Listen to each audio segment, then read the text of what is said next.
আপনি যদি 2024 এবং 25 সালের মতো 2026-এ এসেও পেইড অ্যাডভার্টাইজিংয়ে আপনার বাজেট স্পেন্ড করেন এবং শুধুমাত্র ইনক্রিজ করেন ম্যানুয়াল টার্গেটিং করেই, তাহলে আপনার সম্পূর্ণ ধারণাটি ভুল। Hello everyone, this is Rajib Kumar Barman. আপনারা দেখছেন রাজীব কুমার বর্মন ইউটিউব চ্যানেল এবং ফেসবুক পেজে। আমরা 2026-এ চলে এসেছি।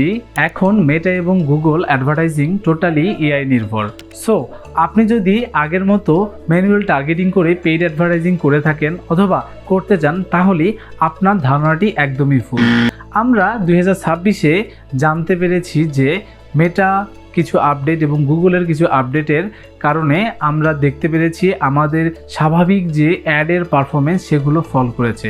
2026 সালেও আমরা যদি ম্যানুয়াল টার্গেটিং করি, যেমন মেটাতে ইন্টারেস্ট, বিহেভিয়ার, এজ, জেন্ডার, এগুলো আমরা ম্যানুয়ালি সিলেক্ট করে প্রোডাক্ট এবং সার্ভিসের জন্য টার্গেটিং করে অ্যাড চালাতাম। কিন্তু বর্তমানে আপনারা দেখেছেন মেটা অ্যাডভান্টেজ নামে অপশন, যেখানে আমাদের প্রোডাক্ট এবং সার্ভিসকে সিলেক্ট করেই শুধুমাত্র অ্যাড দিতে পারি, যেখানে মেটা একাই নিজের মতো করে টার্গেটিং করে অ্যাড সার্ভ করবে, যেমন কাকে দেখাবে, কখন দেখাবে, কিভাবে দেখাবে, কোন ক্রিয়েটিভ দেখাবে, এই বিষয়টা। সো মেটা এবং গুগলের পারফরমেন্স ম্যাক্স এআই নির্ভরশীল অ্যাডগুলো বর্তমানে খুবই ভালো পারফর্ম করছে। সো আপনাকে শুধুমাত্র একটি কাজ করতে হবে, সেটি হচ্ছে আপনার সার্ভিস এবং প্রোডাক্টকে ক্রিয়েটিভটা অনেক চমৎকার করতে হবে।